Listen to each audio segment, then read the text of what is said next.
Welcome, welcome, welcome to Almost 30 Podcast. I'm so glad you're here.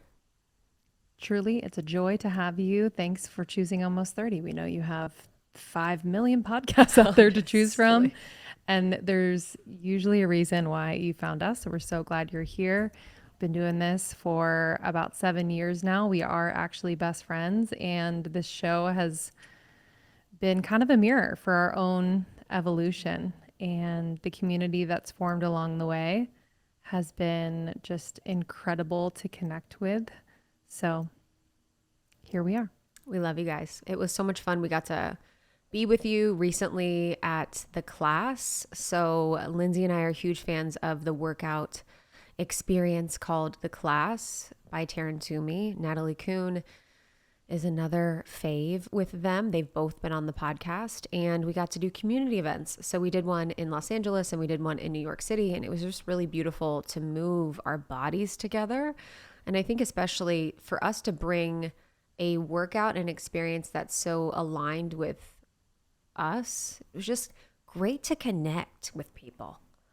Yeah, we've been doing in-person events a little bit lately, but I feel like we're getting into a little bit of a rhythm between the coasts, between the West Coast and the East Coast. And so we did a class on each coast the same week. And yeah, I forget the joy of doing something for the first time. So I've done the class a million times and love it, but in New York, at least, so many people that came were trying the class for the first time.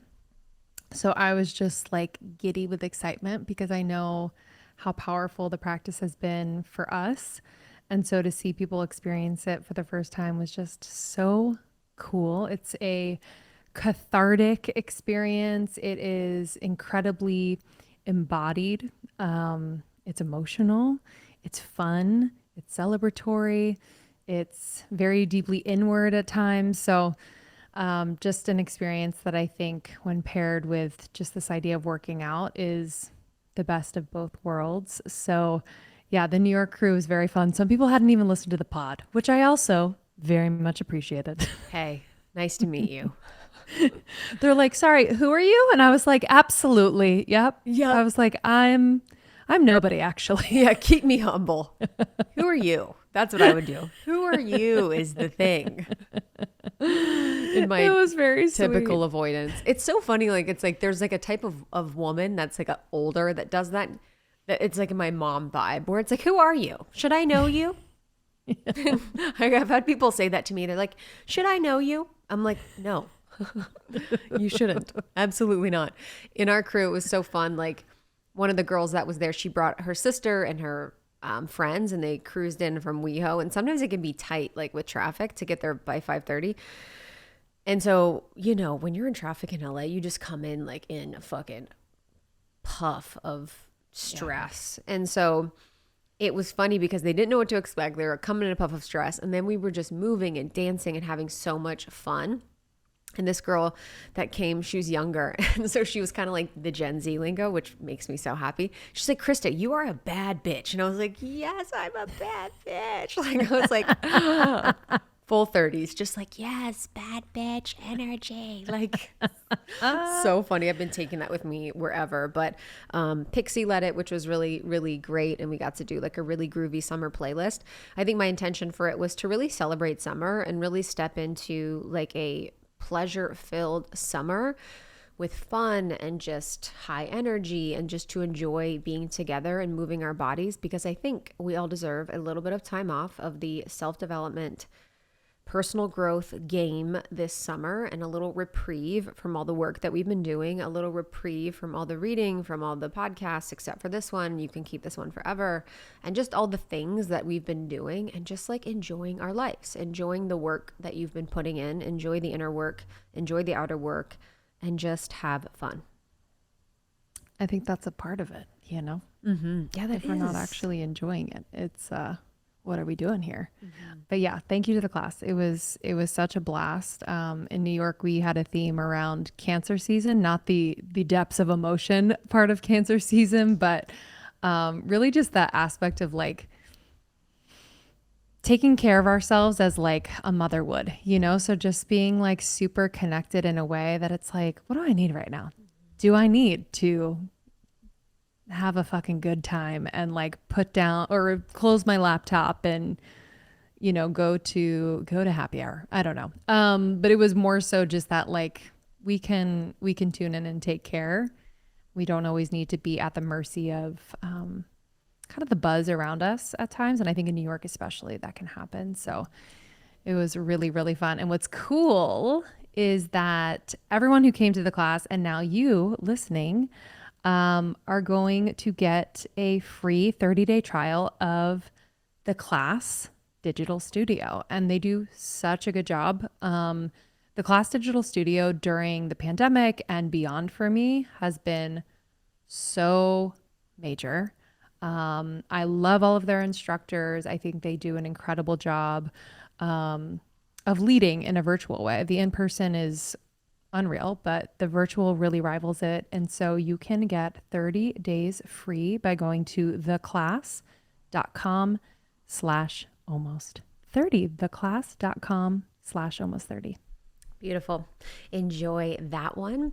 And today's episode is with Iskra Lawrence. Really beautiful on motherhood, on the relationship with our bodies, on business building. And I just really appreciated her honesty and her vulnerability. And I always love to talk about body stuff. It's such a popular topic for me in my Instagram community. They're always asking about how I'm feeling about my body, which is a whole thing in itself. But I really appreciated the opportunity to just kind of drop in about that because it is something that we wake up with, we move with every single day. We have conversations with our body every single day, and our bodies can change, you know, like your body journey that you've been going through recently.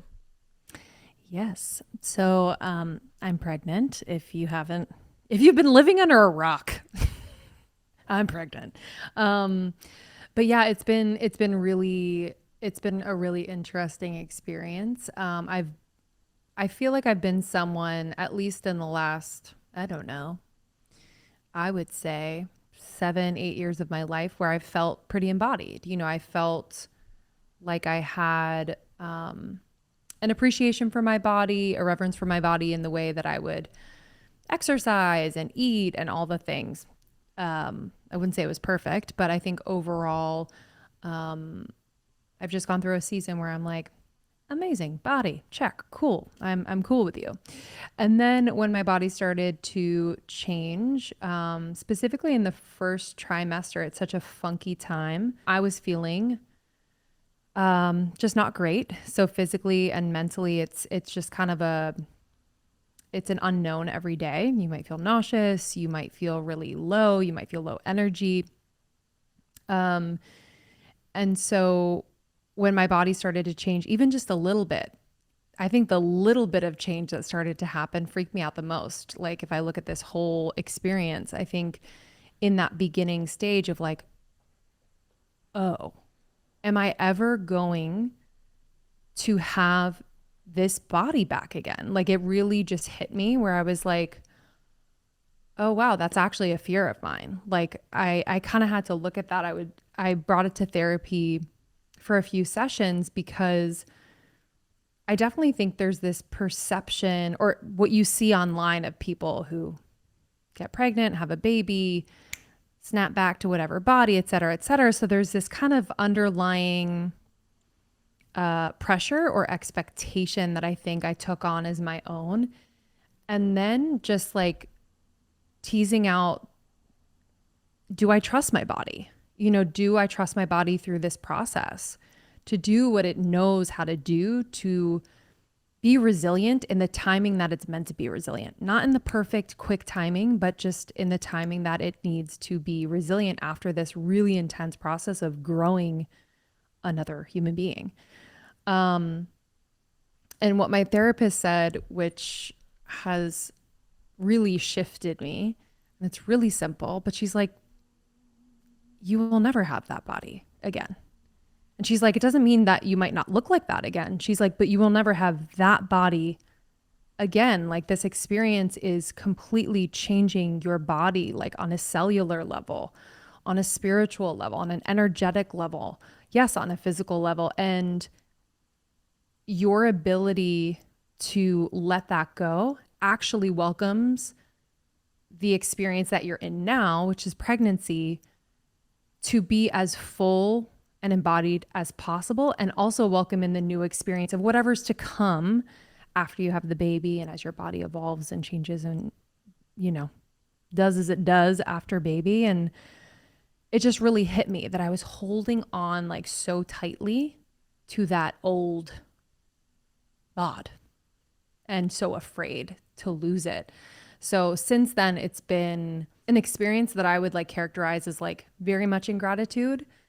There are some days that it's not as much, but truly overall, I look at myself in the mirror, even as I get bigger and I see veins pop, like there's just wild things that happen. I got hemorrhoids, like it's just crazy. I'm like, whoa, this is wild. And I'm so appreciative. So just know that, like, first of all, your experience, if you are pregnant and going through something like this, what you are feeling is completely valid, and you don't need to feel in a place of gratitude all the time, for sure. But I do think there is room for us to let go of what we're holding on to, and that might be something different for you listening. But I really had to get honest about that and get honest with like the gift and opportunity that this huge change was actually offering me, rather than resisting it because I was just afraid to kind of become anew. Yeah, you can't heal if you're not honest with yourself. You know, so much of the biggest step in healing is being honest, like, oh, I actually feel this way. And a lot of it, it's like in our space where it's like, I need to be someone that embraces my body at every stage, you know, that, so there's the pressure on both sides. It's like, I need to be someone that snaps back, looks perfect, you know, whatever the thing is. And then I also need to be someone that like embraces myself no matter what. And it's like that kind of bypasses the self and how we actually are feeling and how scary it can actually be, you know, to be someone that has such changes in your body. And you're such a physical person, like you're so physical. And being an embodied person, you know, also means that you have this experience of knowing what your body feels like at every level. So it can be scary to let go or like embrace different seasons of it. Yes. Where I live literally 10 feet above my body. So I'm like, what's going on down there? I was like, what are you doing, legs? I did a mushroom journey when I was in Paris, and I literally was like watching my body move. And I was like, yo, I was like, that's my body walking on earth. Like it was like me like stepping. I was like, that's a foot and leg. Were you feeling like, embodied, or were you feeling still kind of like above the body, looking down? I was being shown my galactic origins and my galactic body. So I was feeling out of body, but more in it than ever. Like it was both. It was almost just like, whoa. I had the experience of looking at my body as if I was an alien from another galaxy, being like, this is what earthling bodies are like. I was like, wow, This is my bipedal earthling body, 2 legs, 2 arms, like, and I just was fascinated. I was like, here I go walking. And yeah, it was very interesting. There was an appreciation for it for sure. Just kind of seeing it for more the function, you know, than the form. That's like a total tangent, but yeah. And then when you were in Paris, I feel like you posted about this, but I definitely wanted to talk about it. Just like your ability to like connect with and listen to your body and like kind of be softer in your body, especially when traveling, when like things are so different, the food, the environment, the traveling, like how have you gotten to that place where it feels just like really good? Well, first of all, I feel like people in our space like think about that. They're like the food, and then there's and then they get scared of life.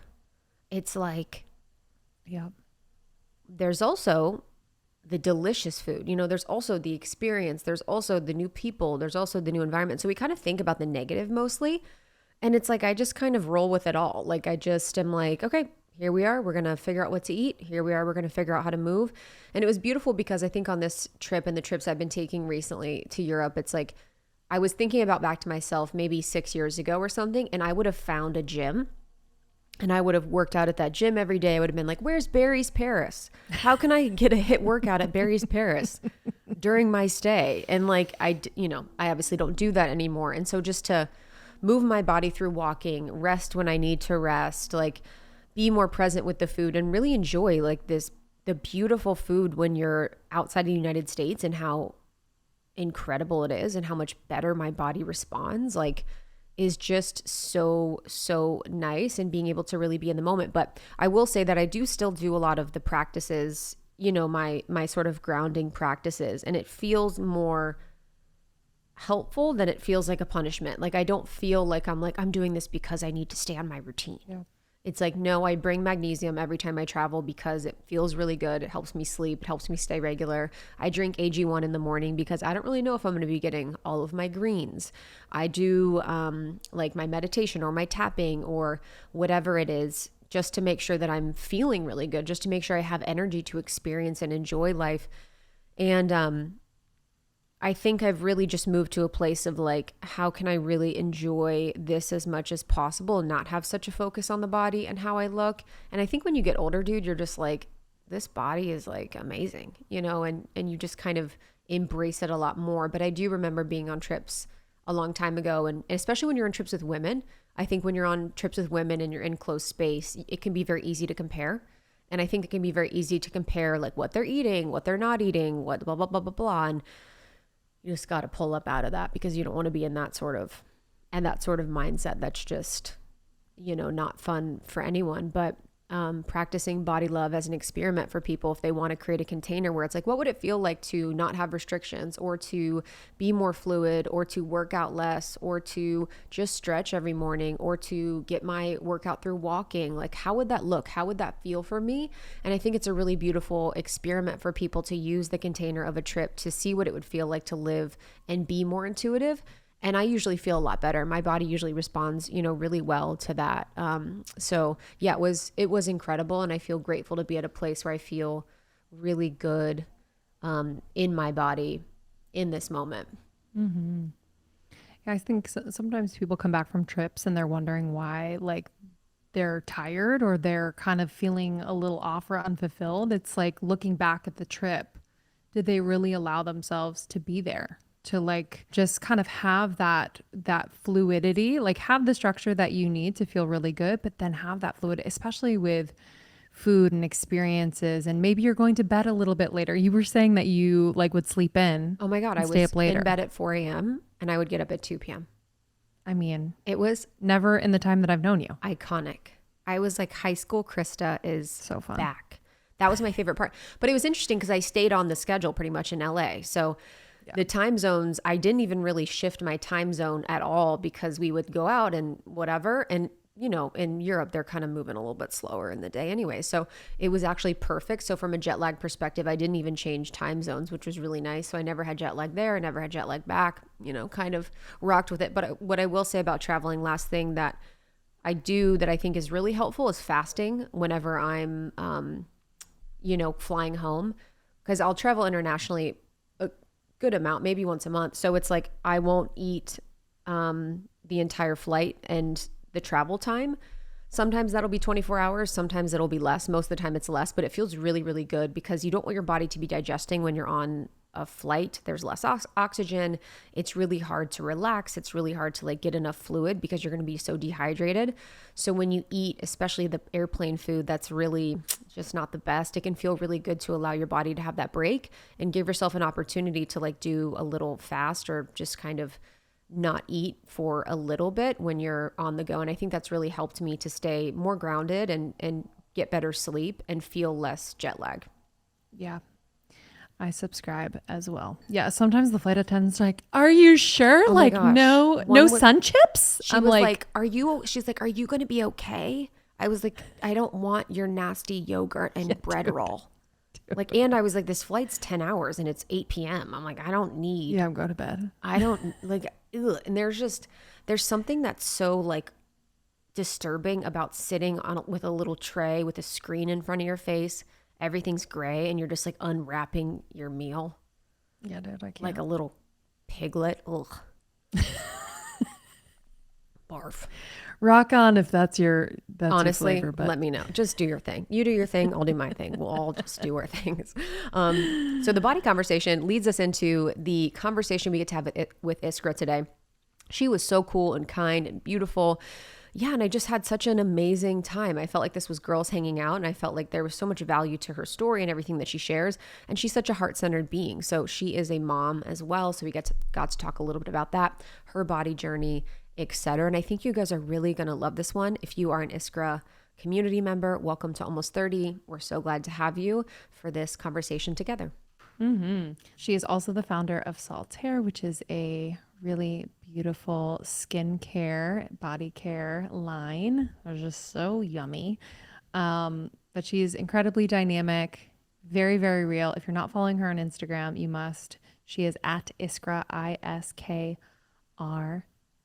So enjoy this one with Iskra. Pass it along to a friend if you loved it. We also have a library and archive of over 650 episodes. So no pressure, but do a little like episode roulette and see which one you land on. I'm sure it'll be perfect for what you need today. Thank you for listening. Thank you for being a part of our community. We love you so much. You can learn more about what we're doing here at Almost 30 at almost30.com. Thank you so much. We'll see you soon. Bye.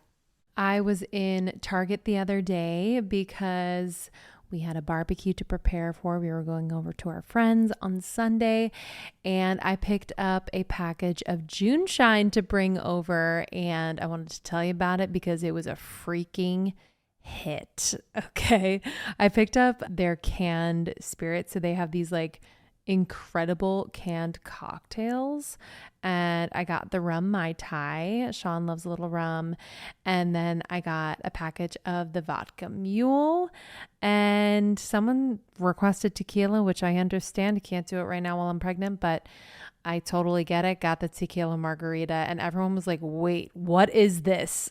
It is so freaking good, fresh, tastes amazing. Sometimes with these canned cocktails, they're like overly sugary and just like not the best, but June Shine has really perfected these concoctions. So June Shine is our favorite go-to adult beverage, and they have canned cocktails, as I said. They also have hard kombucha that is super delicious. So before I was pregnant, I was loving the watermelon raz hard kombucha. So good. I'm just like someone who likes a lighter alternative when I drink alcohol. So that one, and then the grapefruit Paloma over ice. I mean, come on. It is so amazing. So you can have your at-home happy hour, maybe bring it to a party or barbecue like we did. You can have it in the cooler at the beach. Truly, whatever rocks your socks. It's insanely delicious. It's better for you. It's made with only real premium ingredients. And unlike most alcoholic beverages, they are transparent about every ingredient they put in their products. They have no added sugar and are made with ingredients that you can pronounce, which we loved. Okay, so for our listeners, this is what you got to do. June Shine can be found in over 10,000 stores across the country, so it's available in places like Whole Foods, Target, Ralph's, Vons, Albertsons, Kroger's, Wegmans, Total Wine, Bevmo, Safeway, and more. All you have to do is at any store, you can buy one June Shine package and get the second for only a penny. So that's like a $12 to $20 value. So what I want you to do is take a picture of your receipt, go to juneshine.com/almost30, send it to them, and they'll send you a Venmo immediately. It's that easy. So you're going to pick up one package. You'll send them your receipt. When you go to juneshine.com/almost30, they will send you a Venmo immediately to get your second package for a penny. Enjoy. Okay, my morning routine lately has been so on point. I've been getting up extra early, actually, around 5:30. I open my blinds and I just like kind of let the sunshine in, I will go in my kitchen, and what I've set out the night before is a nice tall glass of water. I have a slice of lemon that I squeeze into it, a pinch of salt, and next to that is my DS-01 Daily Symbiotic from Seed. I take that every single morning on an empty stomach, and then I'll go upstairs to the roof and just kind of take in that outside goodness. I'll meditate, I'll read a little bit, and then come downstairs. And I've actually been dipping into writing like right away for our book. So it's just a perfect morning routine. And I notice that when I incorporated the DS-01 Daily Symbiotic to my routine in the morning, I was setting myself up just both physically and in all the other ways, because it was like this healthy habit that I knew I was doing that was good for me. I was feeling the effects, and it would have this like cascade effect. So I was making healthy choices the rest of the day. If you're someone who's like, oh, I've tried probiotics, but they don't really work, I don't really know what to do, let me tell you, the DS-01 Daily Symbiotic from Seed truly works. I have noticed just an incredible improvement in my digestion, in my energy. My skin looks amazing, and it's just incredible. They are all about the science there at Seed. You can learn so much on their website, but I am a true believer. I've been using it for years. So if you're wanting to really get your gut microbiome in the best health so that you can truly be healthy in every other way, your immune system, your skin, your digestion, your cognitive health, highly recommend starting on it. So for our listeners, if you want to start a new healthy habit today, visit seed.com/almost30 and use the code almost30 to redeem 30% off your first month of Seed's DS-01 Daily Symbiotic. That is seed.com/almost30 and use the code almost30 for 30% off your first month. It comes to your door every single month in incredible packaging that is fully recyclable and great for the earth. You'll love it. Seed.com/almost30, code almost30 for 30% off. These neutrals are a vibe. We are, guys. We are, if you're watching on YouTube, we are all neutral girlies. I'm cream today. Lindsay's cream nooch. We got a cream honey. Mm-hmm. There's something rich for me about being in cream. Yeah. I feel rich and chic. I feel pure. It makes me feel like my kid behaves. Yeah. Oh my God. Or you're so rich that you have a nanny so you're not near your kids so you can wear white. But no, I don't have a nanny, but that's the vibe it's giving. You're like, wow, she's able to do that with a 3-year-old. Yeah. Do you have to change in the car? 1000%. Or like, what do you do? No, I actually got to lie in this morning. Nice. Dad took control of the morning shift, but I will be picking him up. So 100% I will have to change outfits. Yeah. Yep.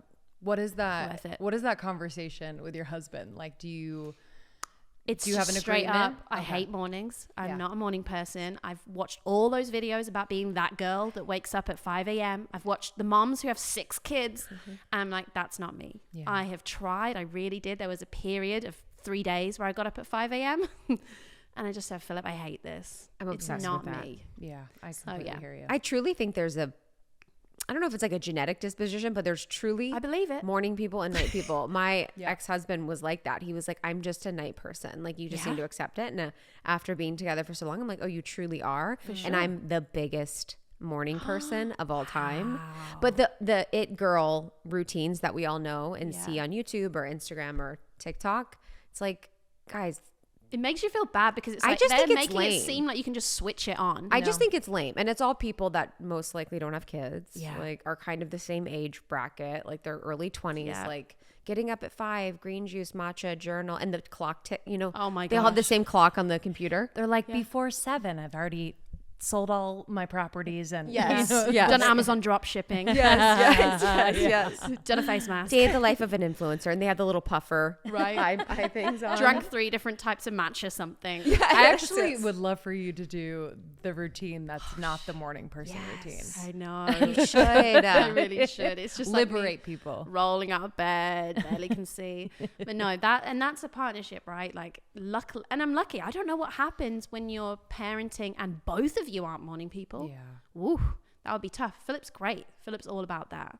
And he has to finish kind of switching off at like 4, 5, 6. And then he's like, I'm creatively done. I'm spent. My energy is gone. Whereas I can put my baby down at 8 p.m. and sit down and get back to work. And I will work till like 2 a.m. some days, which is not great. And I'm trying to work on it. But if at the that's same your time, I time- have to get stuff done. That's what I have to do. Wow. Yeah, you kind of have to know where your energy surges live. You know, we're working on something right now, and I was like, oh, actually, I can't write after a certain time. Yeah. Yeah. You know, I'm depleted or whatever, but some people get that zing. I kind of get After. the zing. Totally. 11 p.m. That's me. Oh my God. You see me. Well, so Krista leaves her body probably around like 8 p.m. 8. Seven. So if we're out, Really? if we're out. If we're out at a Even And so at I the see her dinner? leave Yes. and I'm like, we But need New to York leave. is nighttime. Dinners are like at 10 p.m. I wouldn't even do that in New York. Me and my husband have a new thing where like 5 is if good. dinner's past 7:30, we don't go. Yeah. That's enough. Which is a not good boundary it to have. hasn't always been us, but I'm Yeah. like this feels so much better. Your Good for you. digestion. What's going on, y'all? You guys are eating at like 10. I'm like, how are you sleeping? No, we'll be out at dinners and I'll be like, ha ha ha ha, like life of the party. And then something will switch. And I'm like, You disappear. Yeah. Are you a ghoster? disappear. First of all, I'll leave. But second of all, I'll leave my body. So my body's there, but nothing's happening. She's like, just kind of looking around. She's like, I'm done. yeah, I'm like, I'm done. I'm like looking for my drinking looking the for my cocktail and escape. it's dribbling down. Yes. Or I'll just start to Wow. be like negative. I'll be like, yeah, this dinner sucked. You know, like I'll start to be like a little baby that can't like handle it. So have you always been accepting of yourself and your process, or was there ever like a part of motherhood or your journey now where you're like, I need to be this way. I need to be different than what I am? I think I've always had that perfectionist like desire, right? Being a Virgo, being an only child. And it's funny because since becoming a parent, so many things have clicked. I hate disappointing people. That's because my parents' form of discipline was disappointment. They never hit me. They never shouted at me. They just did the whole like, you've disappointed us. And that like, ugh. So it's so interesting now being a parent. I'm like, okay, I don't want my kid to think they've disappointed me, or like, but how do I discipline them? So I think this perfectionism that I have is I just want my kid to turn out kind, happy, healthy. Yeah. And I don't know how to do that. There is no guide to getting those kind of results. Yes. It just every day making a choice by getting to know him even better. Because of course he's my child, but he's still his own human, his own person. So it's like, okay, I just need to constantly be aware of how he's feeling, how he's doing. And we talk about feelings a lot. So I think for me, I'm going to let him know I'm not a perfect mom. I kind of want to be, but I know it's not possible. But let me know how I'm doing, you know?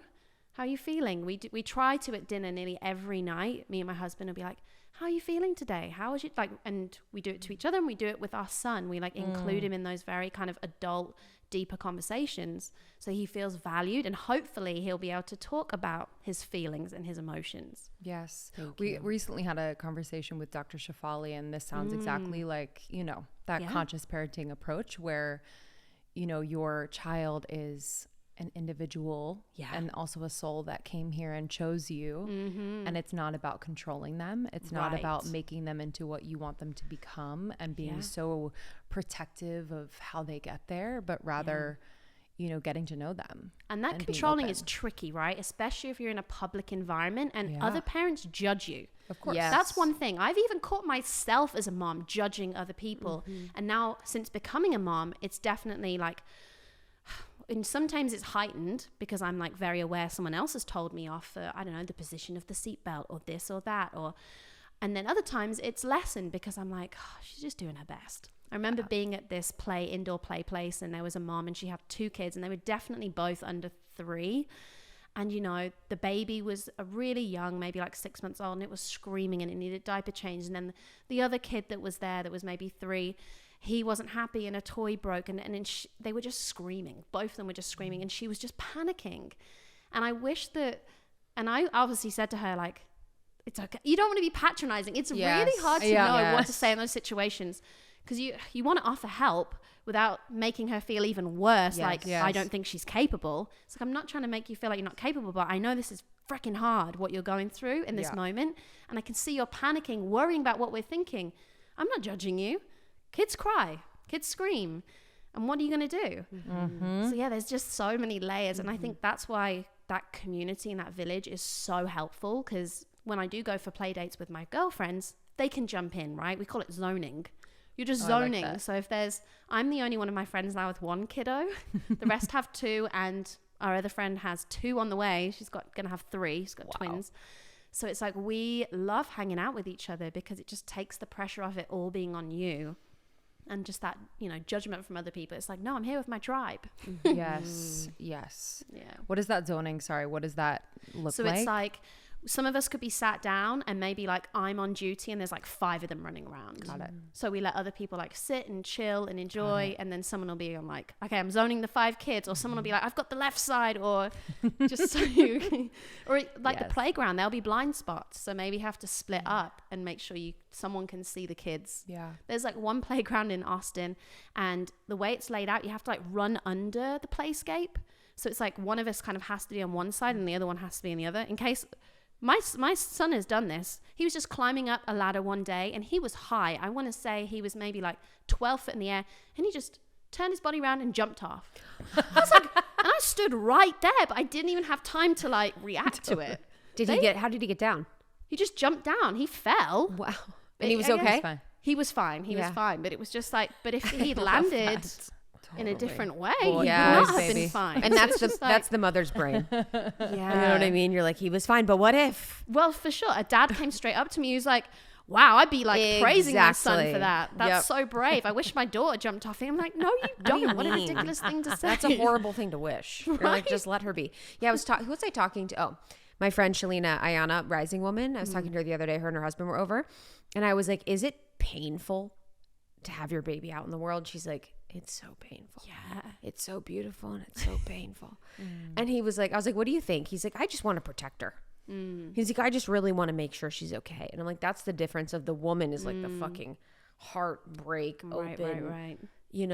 They jump down. You're like, oh, that could have been bad. Yeah. Like, and then the man's like, oh yeah, heck yeah. Like, he's fine. He's fine. Let's do it. Just not that like, feeling. It is. It's like, it's really, unfortunately you're going to feel this because every mom is going to, but I remember my son figuring out how to unlock the front door for the first time, and all I did was went into a room quickly to grab something. I thought he was in the kitchen with Philip, and in that space of time I walked into the other room, he'd ran out the front door and was just like running outside towards the road. No way. And you don't know whether you want to cry, you want to scream, you want to shout. And then he's like giggling about it. And I'm like, no, this is serious. And it's just, Philip's like laughing too because he sees me overacting. And I'm like, no, this is serious though. Like, no. Yeah, you're like, another thing for me to worry about. Yeah, honestly. So the community, the community piece is so important. And it reminds me of like, the importance of community when you make an identity transition, because I feel like you've had so many identities, shifting and shedding throughout your life. How have you over the years kind of evolved and navigated different transitions? Because I can kind of liken it to like a little death and a rebirth at the same time. Absolutely. I mean, I think the hardest challenge for me was the loss of friendships, right? Yeah. Because different people are in different seasons of their life, and sometimes when yours shifts, theirs doesn't, and that's it. It just doesn't work anymore. It's the weirdest thing. And then other people who will come back into your life because now you're in the same season as them, and you can relate more, and you have conversations and understanding that other people won't. So I think the biggest shift was I decided to do multiple things at the same time. I decided to leave New York, which simultaneously meant I lost my village there, but also my modeling career. I moved to Austin, and then a pandemic happened, and then I had a baby, and then I started Saltair. All simultaneously, like big life decisions happening at once. And I guess that's part of my character and energy. I love a big risk and hopefully get a big reward, but sometimes I fall flat on my face. But that was scary. I feel like I definitely had a mini death, and unfortunately it was probably during postpartum, because I just kept saying to Philip, I feel like a mess. I just couldn't pick my own pieces back up, and he kept asking me, how can I help and support you? And I was like, for a long time I didn't really know, and then I said, you know what, I just need like 50 minutes to prioritize getting up in the morning, showering and getting ready, which feels superficial, right? But putting on the clothes, putting on something or brushing my hair, doing a little bit of makeup, it was weird how much that made me feel back to myself. Virgo vibes. Yeah. Virgo vibes. That's actually, we've sense. had a few conversations where that's been a key component of people feeling more like themselves, being able to like just ground your energy. And it's not about aesthetics, but it is about, this is time for me. I'm worthwhile of taking time. Yes. I'm worthwhile of self-care. I'm worthwhile of this moment. I'm going to put myself in the best situation to present myself to the world.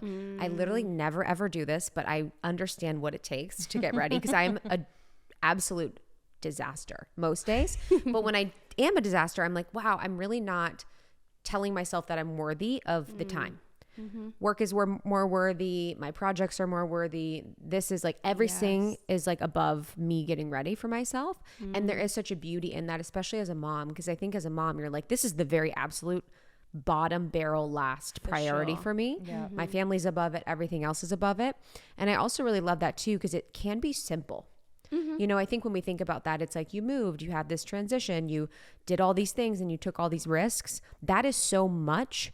How can we come back to the very tactical?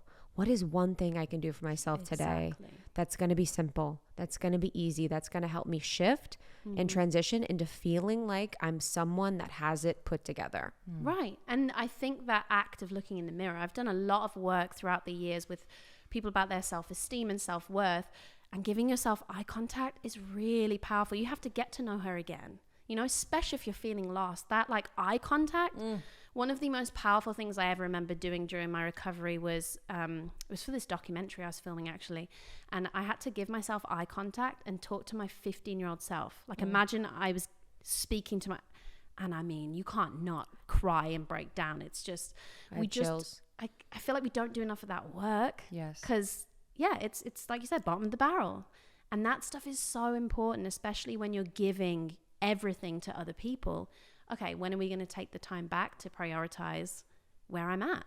And it's so powerful to actually like see yourself, you know, because I think oftentimes some things that we do in the everyday is so that people see us and appreciate us and validate us, you know, just kind of naturally as humans. Yeah. And so if we take that time to validate ourselves and really see ourselves for where we are and honor ourselves, like there becomes less distortion with our relationships sometimes. Absolutely. Yeah.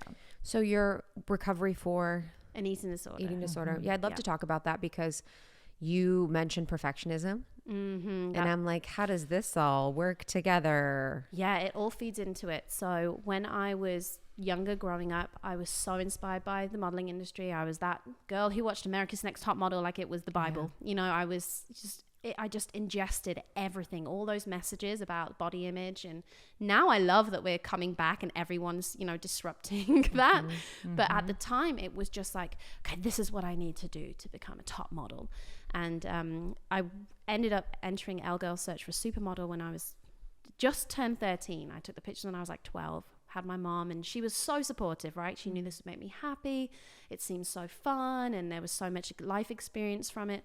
And I got into the finals. I didn't win, but I got scouted. But I'm only 13, so you get put on like models to watch. And when they mean watch, they're literally just analyzing to see if you are going to turn into the model that they want, which is, you know, a size 0. And so constantly getting measured, constantly, So you're not getting paid, you're just coming in to like check your sizes. Yes, doing test shoots to see how comfortable you are in front of the camera, if photographers like you. Because at that time especially, it was very much more about the muse. And like Gemma Ward was at the height of kind of her career at the time. And there's still muses now, but I don't know, it still felt different. And so, at 15, they basically just said, your hips are 37 now. They really need to be 34, 35. It's just not going to work out. And they gave me a list of like, I think it's 10 or 11 agencies in London who were AMA, Associated Model Agencies, who were like the legit ones. And I went to every one of those and they gave me some kind of crappy excuse of like, you're too commercial, you're a bit too mature, like we just don't see your fit in this. You're like, I'm 15 now. Yeah. You're like, they're too mature. You're like, I'm literally 15. And they meant my body, right? It was all about my body. And then there was one in particular that literally had 0 out of 10 rating for every part of my body. And it was right there on the sheet. Wow. I got to see it. 0 out of 10 for skin, 0 out of 10 for hair, 0 out of 10 for size, teeth, everything. And I remember I got like, I don't know, like a 6 or a 7 for teeth or 7 for teeth. And I was like, what's wrong with my teeth? And then I ended up getting Invisalign.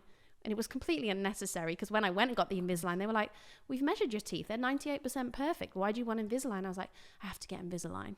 Yeah, honestly. You know, it's just everything, right? 100%. I was literally told that I was a 0 out of 10. And the only way to improve that was these physical things that I should do. And where do I get the information from that? Those ridiculous magazine front covers that are like, lose 20 pounds in a week. Just do the maple syrup diet like Master Beyonce. Cleanse, baby. Master Cleanse, Atkins. Yeah, that was our high school. Master Cleanse and Atkins. I Yeah. remember my friend's mom did Atkins and she smelled so bad. Because it was like ground beef and like bars. I did Master Cleanse in like 9th grade. I did and it too, fainted, before prom. Like fainted or something. Yeah. Like it's just. I did Master Cleanse and I think I put on weight because I was like, I can have maple syrup. So I was like half maple syrup. Right. And how lucky are we that our body isn't, you know, lifetime damaged from Oh, that? I mean, mine I probably is. My know. metabolism from all the diet pills and Yeah. all. I mean, it's crazy. Yeah, I remember ordering the diet tea Oh yeah. at one point, and I ordered it on my parents' card, and then whatever they did, it was like a reoccurring charge, and it was so expensive too. It was like $80 a month or something, and my parents were furious. They had to shut their whole card down and account because they just kept on taking this money for this tea, which was basically just green tea. Yeah. Which I didn't. It's disgusting. I wasn't even going to drink it anyway. Yep. But yeah, the amount of things you try and Oh do. yeah, my dad bought me my first diet pills when I was like in high school. Yeah, Really? we were like, my parents were real intense on that, and I remember taking I would be in class like tweaking because I was on speed from when I was Did like they 14. have negative experience about their body growing yeah. up? Did they? Both of them. Not yes, in their own journey and way, but it was like being fat was the ultimate fear. Yeah. Ultimate fear. Yep. Like it was like, and they've said that many, is the ultimate fear. I guess that I'd be rejected, or they probably perceived that in their fatness, or they were unlovable by their parents, and then it kind of just passed on. Right. And yeah, it was wild. But yeah, I remember kind of being supported in my like diet weirdness. Oh, of course. Absolutely. The lean cuisines, you know, the like light and fit yogurts, the like Weight Watchers, all that kind of stuff just was like normalized. Yeah. I'm glad we're at a point where everyone can be open and talk about that, and hopefully allow that younger generation, because I didn't know when I was in my eating disorder that I had an eating disorder. Yeah. There was no resources and no one talking about it. Yeah. At that time, it was MySpace. Yeah. But who knows? Oh, yeah, what there was people were even weird talking about. anorexic, like Anna MySpaces. Do you There remember that? was. Yeah. And Oh, yeah. Tumblr as well. Was And a whole awful. community of Oh, people yeah. that would support each other with like tips on eating. Yeah. What Yeah. did your disorder look like? It just looked like restriction. Yeah. And it looked like running consistently like 5 to 8 kilometers, having eaten barely anything.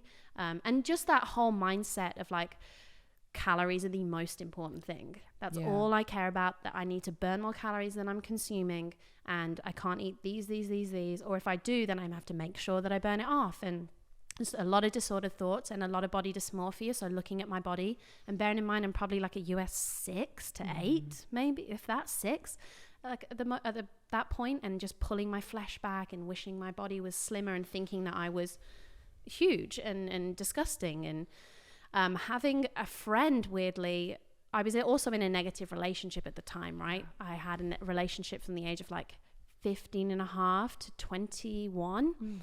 And he knew where I was with my self-esteem and body image. And I think that happens to a lot of people who are going through a mental health struggle or a body image struggle. They sometimes find themselves in relationships that feed off of that too. Because it's a great way for people in a relationship to control you, to manipulate you, to play on those insecurities that you have. So he 100% made me feel like no one else would ever love me. And he kept saying models are just pieces of meat. So his like respect for me was like so low. He kind of really made me feel like, you know, I wasn't able, or things weren't possible. So luckily I met this crazy best friend who lived in London, and she was like, you just need to dump him and move to London and come live with me and we'll party every day. And I was like, It's like the beginning of a movie. Yeah. You're like, let's do it. Literally, well, I think I cried myself to sleep for maybe a year, and then I was like, yeah, this isn't right. There's got to be another way to do this, you know. And then he also had anger issues, and it was just like stupid shit. Like if the remote was too slow at changing the channel, he would like throw the remote, spit at the TV. Wow. And I'm there like not trying to laugh, but then also like, oh my gosh, let's hope he doesn't do anything to me. Sure. So yeah, it got to the point, and when I told my parents, they cried with relief. And they were like, we didn't want to tell you to dump him, but we really wanted that for you to figure that out for yourself, because we didn't want you to push us away and resent even more. Yeah. So yeah, when I came back to that house, put all my stuff with my mom in a black bin bag, and then called him and said, you're never going to see me again. Let's meet at this coffee shop, break up. And of course he said, I'm about to propose to you. I'm going to change. I was like, you have 5.5 years. You're definitely not going to change. I moved to London. And that's exactly what we did. Me and Frankie partied 3 days a week, every week. Iskra and Frankie, that is a true movie. It was so much like, fun. Come on. We'd be like laughing so hard we nearly wet ourselves. Like, yes. You know, just that time in your life. Yes. And she was, you know, she was crazy in the sense of like, I love the word crazy, because I think crazy is just someone who is so unapologetic themselves that other people don't understand them. Yes. You know? So me and her had this wild time, and you know, I actually then saw the way she spoke about her body, and I would call her out. And then it was one of those moments of like, well, if I don't like the way she's speaking to her body, that's the same way I speak to my body. So it was like this kind of moment, that aha moment, right? Like speak to yourself like your best friend. So we kind of went through that together. We got the Louise Hay books that were about affirmations, and it seemed ridiculous at the beginning, but we were kind of going through that journey together. We learned about moving and fitness that wasn't just about burning calories and looking a certain way. It was actually about having fun and doing boxing lessons and trying home workouts. And so it became like we just empowered ourselves, and I was able to switch that, you know, focus of just trying to be slim, just trying to get into this model agency world that had these gatekeepers, into like, how can I change that industry? How can I be the best version of myself, and then get them to realize that's the best you can be? Yeah. So yeah, that, I think it's always interesting to see like why people were placed in your life. Oh, you know, sure. I think that's really, you know, a she powerful disappeared, example. by the way. No way. Disappeared. Really? And we had like at least a group of like 6 or 7 of us that were pretty close, and she did have an affair with a married man, which I didn't agree with, and I completely called her out, and she kicked me out the house, because I literally said, what do you expect? You knew that this wasn't going to last. He's literally got a wife. I didn't agree with it at all. And then she said, okay, well, I never want to see you again. She left my clothes outside, and I never heard from her again. Then the Facebook was deleted. This was kind of before Instagram. And no one ever saw her again. This is the shadow side of crazy. Isn't that there wild? Yeah. 100%. I think someone did find her recently. So this is what, 12 years later. I think someone did find that she's dyed her hair and looks like a completely different person, and may have found her, but crazy, that's right? wild. I know. Wow. But kind of cool. I'm like, you know Yeah, what? I I love vibe with that. it. She disappeared. Go Frankie, no one dude. can disappear. No, one can honestly. I know, that is kind of iconic. You know? She's now Fran. I was like, you could not find me or be with me. Yeah. I've been telling everyone about my experience with Levels. This is a wearable glucose monitor. It monitors your glucose levels in real time. It is so easy to wear and to use, and I highly recommend. I've been telling everybody. So I was on my Levels app earlier, and basically on the Levels app, it interprets your glucose data and provides a simple score after you eat a meal. So you can see how different foods affect you and develop a really personalized diet that's right for you. So for example, earlier today, I had a sweet potato from last night in my fridge, and I was like, you know what, let me make like a really interesting breakfast with this sweet potato. So last night when I ate the sweet potato, I saw a little spike in my blood sugar levels. I was like, okay, interesting, got it, like sweet potato. And so this morning, after putting it in the fridge, which also helps to lower the glucose spike, something happens with the starches. I read it in a blog by one of our dear friends who is an expert on this. And then I also topped it with some peanut butter and nuts and seeds. First of all, it was delicious. And second of all, I experienced a blunt to the glucose spike. So it wasn't as severe, which I was like, oh my God, fats, and fiber paired with a higher glycemic food. Yes. Okay. This is the combo that works for me. So it's things like this that I've just become so aware of and attuned to that has helped me to feel awesome. If you are someone who day to day, maybe you have low energy levels, maybe you are having trouble controlling your weight, even sexual function, you might want to check your glucose levels. Not only does it affect those day-to-day things, but it can also be associated with diabetes, Alzheimer's, heart disease, stroke, and more. So this is a really, really important data point. Your metabolic health will unlock so much. We need to care about this. So start with Levels. I'm really excited for you. For our listeners, we're pumped. Levels is offering a special offer when you use the link levels.link/almost30. levels.link/almost30. They also have a really well-researched, in-depth blog that I highly recommend checking out if you're looking to learn more about topics like metabolic health, longevity, and nutrition. But check out that special offer. It's a surprise. levels.link/almost30. So my goal in life is to have a closet like Cher from Clueless, my favorite movie of all time. You know, the one where she's scrolling through like a seemingly endless amount of options and the computer tells her what matches and what doesn't. Well, consider me arrived, because since I discovered what it's like to have something just like it, my life has been so much better, and that is Stitch Fix. Stitch Fix is truly the best way to shop new styles and brands. Think of them as your style partner. So your stylist will learn about your tastes and collaborate with you on looks you'll love without breaking the bank. So you can simply share your style, sizes, and budget with a really brief, easy style quiz. And Stitch Fix sends you 5 items in a fix right to your door with tons of choices in mind.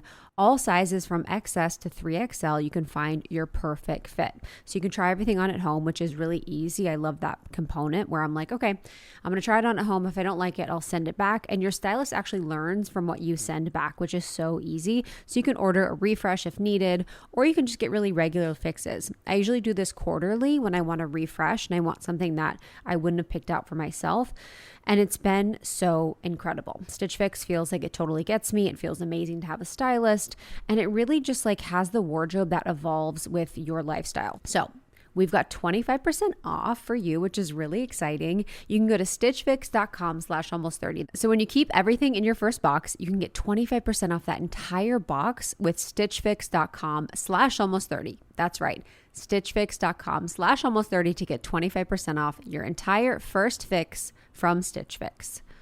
So how does this translate, the body journey where you have the eating disorder, you're in the party phase, you had someone that was a toxic relationship.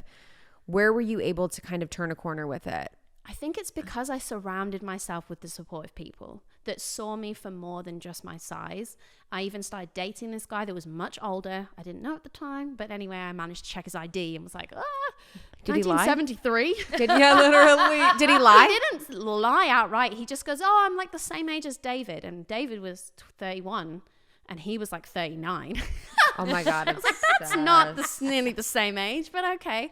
But you know what? His kind of elderly energy, he was just very supportive and really taught me, to love my body and be proud of it, and just saying that everyone, is unique and different. And, weirdly, he really empowered me. But I also think I just put myself in an environment that was just about being your best self. I think there was multiple people on similar journeys to me, and I came out of a toxic environment into a positive one.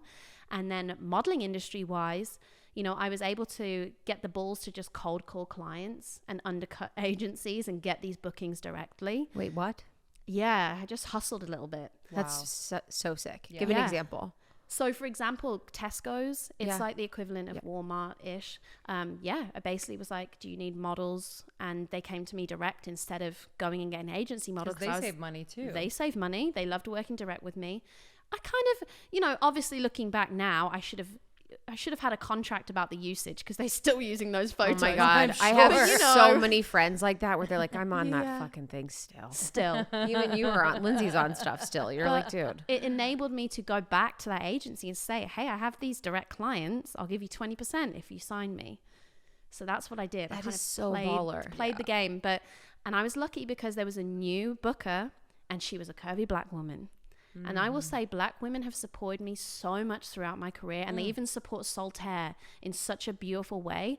So yeah, she came in and she was like, I believe in you. I want to see the change too. Let's do this together. Wow. And she worked and she fought really, really hard. And, you know, she signed girls that would have never been signed unless it was for her. And she took those risks. And as soon as you get in the door with a reputable agency, and Models One is one of the best in the UK, then it was like, okay, it's go time. I just have to get in the room, convince the clients, and do my job really well. Because there's one thing, I had to fight so hard to get there when I was on set. You best believe I've never complained on set, ever, even to this day. I will stay late. I will, you know, go overtime. I will shoot quicker and faster. And because I knew that this didn't seem possible, and I was told that I would never be able to do it. So doing it, I'm just so grateful. Like, I have a shoot next week for Macy's. I haven't shot for Macy's in maybe like 5 years. And I'm like hype. I'm going to be on there like the most bubbly person. Like, how can I make, you know, how can I impress these clients? And I always tell models this, it's not booking the job, it's rebooking the job. Yeah. That And partnership experience. Absolutely. I mean, I worked with Aerie for 7 years. I had a PR company say, except for, you know, VS Angels and stuff, no one was giving out 7 years worth of contracts at that kind of price point. So yeah, that was just a testament of me that, like, I've worked so hard to get here. I'm going to make sure now I'm got my foot in the door, that I do everything I possibly can to stay here. I guess what is like the nuance of being someone who people want to work with, you know, like, what did you not realize, especially in the modeling world, was important? Because people are like, well, you just have to be beautiful, and then you Like, show what up makes on a set. good model? And that's a tricky discussion, because there's boundaries, right? Because essentially it sounds dull, but you want to be the easiest model to work with, which sounds boring. But at the same time, you have to have a boundary of not having people take advantage of you, which often happens in the modeling world. What really shone a light on me was being in the agency and overhearing a discussion saying, that bitch was late, or that bitch da-da-da-da-da. I'm going to put her in a middle seat with a flight change for that job. So agents, you have to kiss ass. You really do. And hopefully you get on with your agency. And that's the main thing. Leave the agency if you don't get on with your agent. Find a different one. Because that's the most important thing ever, is the relationship you have with your agents. And luckily, even though they were scary at the beginning, my New York agents were like best friends. They were like family. So I had that trust and that relationship with them. But I also knew, damn, if you cross them, they're going to make your life difficult. And when that client calls, Macy's calls, and they ask, which models do you have available next week? If you're in their bad books, they're not going to say your name. They're going to say Amy's name, because she's so sweet and is easy to work with. So it is, unfortunately, playing that political game a little bit. That's like number one with modeling. You do have to be nice. You do have to be easy. You do have to get the job done when you're on set. There are girls who refuse to wear certain clothes, and you just can't do that as a model. You also don't want to talk badly about the clothes. You really kind of have to be that sweet, nice clothes hanger, which, you know, sounds awful to say, but that's where I was able to balance that with social media, where I was vocal, which actually I got told off for over and over again. Like, when I stuck my middle finger up to the trolls, my agent called me. He was like, remove that video right now. You're going to ruin your career. And so I know I still had that ballsy thing in me that I was like, I think my audience is going to like this. What was the story behind that? It was ridiculous. Someone commented that I was the reason that the healthcare system was effed up, and to put down my McDonald's and put down my chips, because I was promoting obesity. This is really at the forefront of when there was even no models my size, and I was like starting to get these big campaigns, and people were seeing me in my undies just as a US 10. Not groundbreaking, not radical, but bizarrely very controversial, and just sitting down in like lingerie, showing some rolls or showing some cellulite, which again is normal, but we hadn't seen it because we'd only seen that fantasy, that airbrushed illusion. So people were mad about it. They thought that, you know, it was going to be the end of women taking care of themselves, that all women were going to let themselves go, because it's really important to men that, you know, women stay and look a certain way. So yeah, that was hilarious. Honestly, I read it and it was comical, because I was on set I was a lingerie model. So I was like, I'm already a lingerie model. I made it. So your comment, whatever. So I had chips on set and I was like, hey, could someone film me? And I just did a slow-mo, like eating the chips and giving the middle finger. And it was, I don't know, it brought me so much joy that I knew it would bring other people joy. And so, I said, you know what, let me leave the video up, give it 24 hours, let's see what's happened. And it went viral. Had like 800 million views across the world. Wow. Yeah. CNN, And your agent's like CNN reposted it on the news. It was ridiculous because no one had really even the concept of trolling in 2014. It wasn't there. No one really knew what this was, this online bullying thing. It was just starting. So I was able to kind of start this conversation about like, people are really mean sometimes. Yes. And this is how I like to handle it. I mean, 2014, I had just gotten on Instagram. So were you on Instagram? Was it what, or Facebook? Yeah, this is Instagram. 2012. Okay. I like started Instagram. Whoa. And it was just the pictures of my food, right? Totally. And cute dogs or sunsets. You're like, what's in my on fridge? vacation? With that filter like filters. Thing. Oh yes. my Mine, gosh. I looked like I was on fire for half of my photos. I know. This is me and my friends had the trick where we would filter it, save it, cut it, filter it again. Yeah. So we would literally look like we're flaming. Yeah. Because it was two Hefe filters on top of one another. And you had bronzer on. And we had bronzer on, and I was tan, and I had a dark eyeshadow. And then it's all crazy. the quotes, right? Oh my gosh, all the quotes. Mine was all rap lyrics. Yeah, probably every mine photo too. had a rap lyric underneath. lyric, It was yeah. like, "Why see the world when you got the beach?" Like, you know what I mean? Like, Yes. or it'd be Gosh, like, what a "No time. new friends, hanging with my clique." Oh my You know, gosh, like that all kind of like Drake those. lyrics for everything. Like, Yeah, I know so- a model friend of mine got in trouble because she used a Drake lyric that was about drinking. It was like drinking for my accomplishments, and her agency called her and said, you need to remove that. It makes you look like an alcoholic. I mean, relax. So if you have 800 million people seeing this video, then people are saying a lot more cruel things. Right? I mean, or no? No, honestly, not really. Okay. I feel like the one that shocked me was on Twitter when someone posted an airy photo, and I was like sat down twisting. You could see some rolls. It was very normal, and it went viral. And it was one of those accounts called like @bitch. You know, one of those like really negative accounts, and it said the true American Horror Story, because at the time Airy were using Emma Roberts, who was in the American Horror Story, and they were like, I can't believe this brand's using this disgusting model. And then the comments were, they were really not cool. And yet that was like 5%, 95% were like, but this is what my body looks like. This is what I want to see. This is how I want to be marketed lingerie. So honestly, sometimes that controversy, and I think you probably know that being in this industry, is what creates change. Like the controversy, having that conversation, having that moment. So I do feel like if you're at the forefront, you're probably going to have to deal with some negative shit, but it can lead to positive things. Did you know that like in the moment, or how were you dealing with that whole? It was weird. And the comments especially. Yeah. I mean, I didn't even know what viral was. I'm sure that the word viral had been passed around, but definitely people were like, wow, how did you go viral? I'm like, it's not about doing it. It just happens to you. And I remember being 25 and having 70,000 followers, which was still a lot. From a girl from England, and then by December, so it was 3-4 months, I had 1 million followers. Wow. It was like 100,000 new followers a week type of thing. It was crazy, and I didn't know what that was going to do for my life. And at the point, I never made a penny from Instagram. You know, I wasn't doing this thinking it was going to help my career or make money. I was doing it because I had these amazing women commenting back and feeling that they could relate to someone who was the image of what they were being marketed, which again had been like this fourth wall, right? They'd never had access to the models that they were constantly told that they had to look like or be like. And I was there saying, I'm the model, I'm not perfect either. And I've struggled with an eating disorder, and I struggle with body image disorder. So I think them being let in broke that down for them. And it was like, this is the type of person I want to be advertised to or shown. And I always said to Ari, I was like, it's not about aspiration, it's about inspiration, right? I don't want women to want to think they have to look like me, but maybe they see me happy and free and confident on the beach, and they want to feel that. That's amazing. Yeah.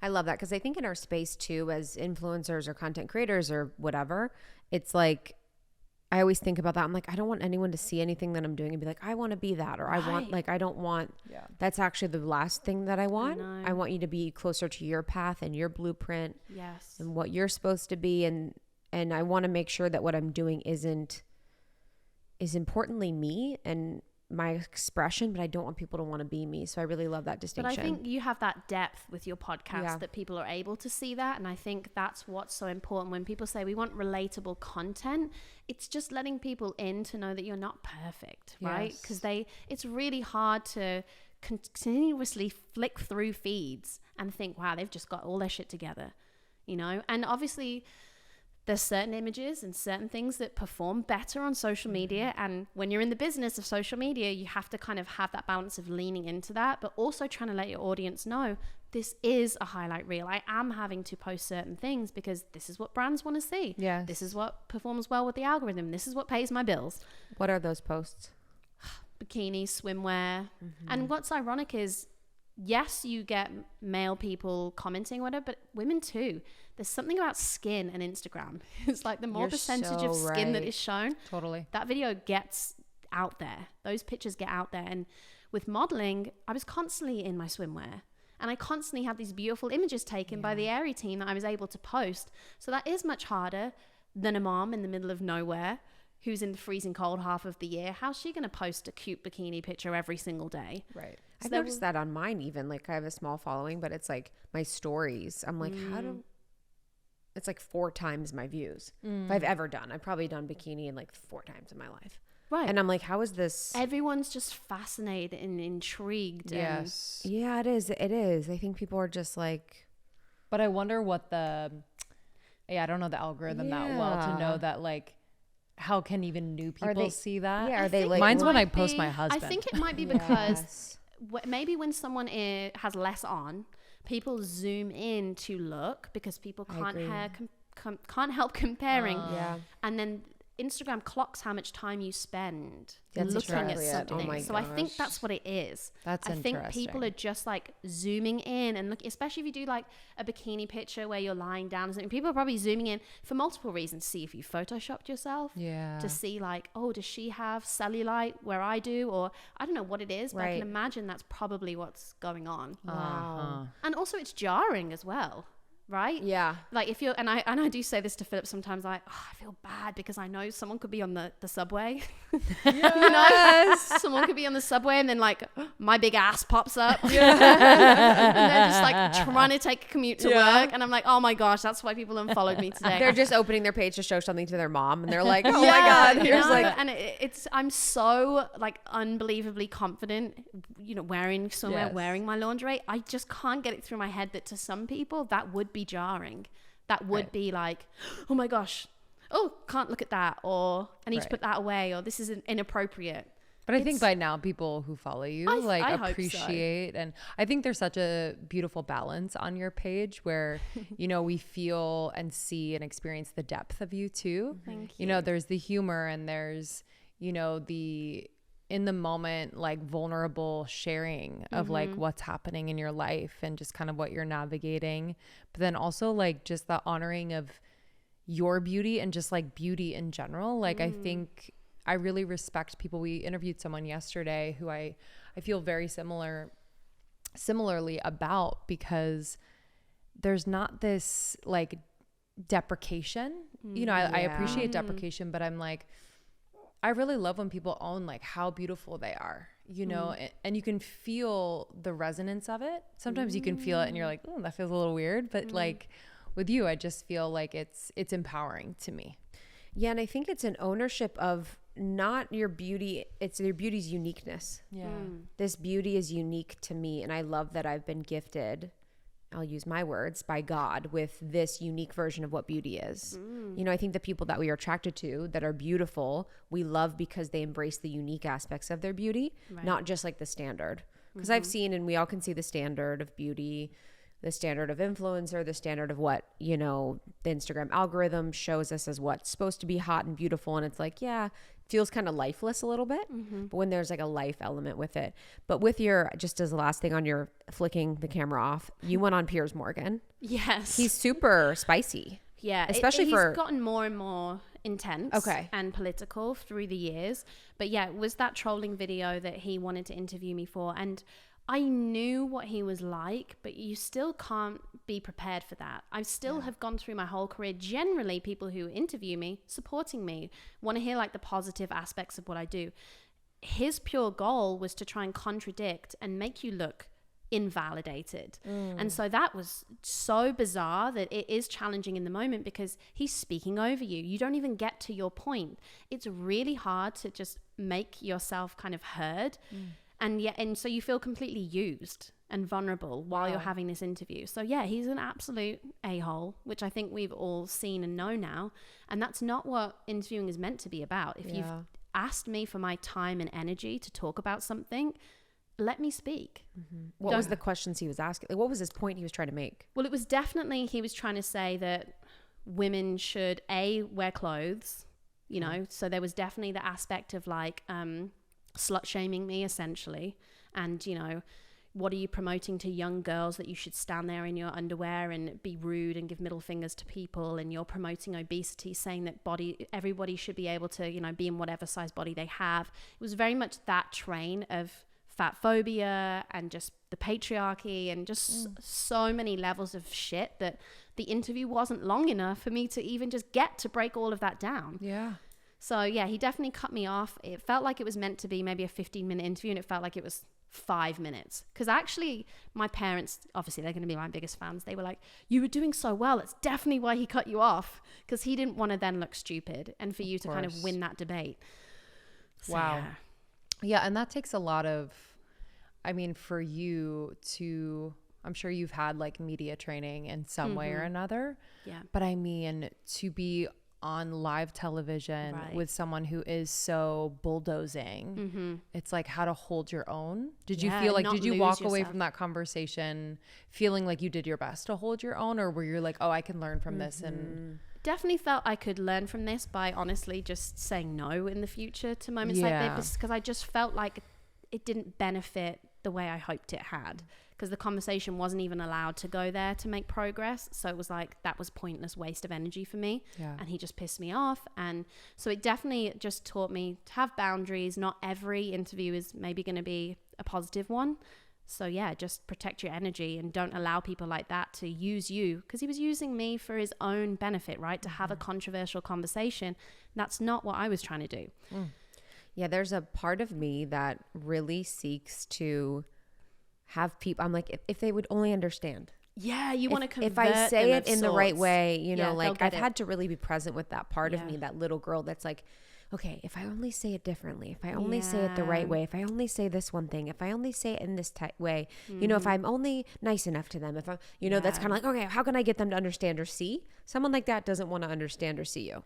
Absolutely not. It's actually their goal. Not a part of relationships too. Oh my gosh, my intimate relationships, that was like me just like going insane. Like, okay, how can I, if I only say it nicely, if I'm only more in my body, if I only open up my heart, if I only say it in this way, if I'm only less mad, if I'm only, you know, just going insane, and you're like, you can't be heard by someone that doesn't want to hear you. And I would love to know if men experience that same thought process. I don't know. I don't know if they do, because I don't know if they grow up being told to be brave, and girls get told to be perfect and sweet, polite, and nice and polite.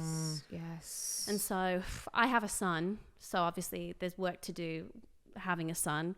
But it would be very interesting to have a daughter and I don't know, figure out how I can help her be brave and vocal and strong, and know that I also think this is like a hot take, but I completely agree with you. And I also see this wave of women that have children, and they have these girls, and they're like, she's so sassy, she's such a like, and they kind of are projecting on her that type of energy where we want them to be more bold and outspoken and kind of that anger that we wish we were able to like express. And they're like, she's sassy, she knows what she wants, blah blah. And you're like, she's one. You're like, does she actually express and exude in that way? Or are we kind of forcing them to be that because we're trying to course correct of like the niceness?